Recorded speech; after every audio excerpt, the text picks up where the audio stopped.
dangerous weather situations. Specially built receivers can be automatically activated by the signal to warn of the impending hazard. Tests of the signal and your receiver's performance are normally conducted by the National Weather Service each Wednesday between 11 a.m. and noon. If there is a threat of severe weather, the test will be postponed to the next available good weather day. Reception of this broadcast, and especially the warning alarm tone, will vary at any given location. Noticeable at greater distances from the transmitter can occur even though you are using a good quality receiver in good working order. This concludes the weekly test of the No Weather Radio All Hazards Warning Alarm Device.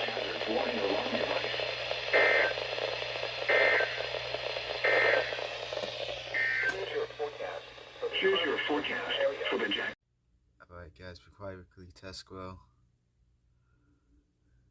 only 2 rays didn't go off, this one and then that one, so yeah, I mean, yeah, it is what it is. Yep.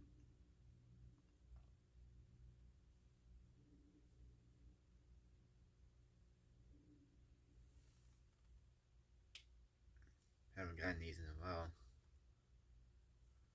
It's because of school, and now it's over for me.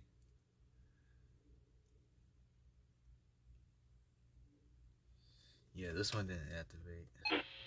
The temperature. I mean, it's got good reception though. I mean, everything's already set. It went off last week, and then this one didn't go off. I don't care about that one anyway, but yeah, this one went off. Yeah.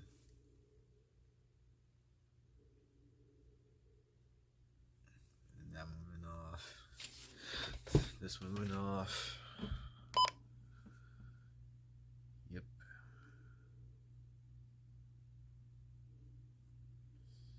There you go.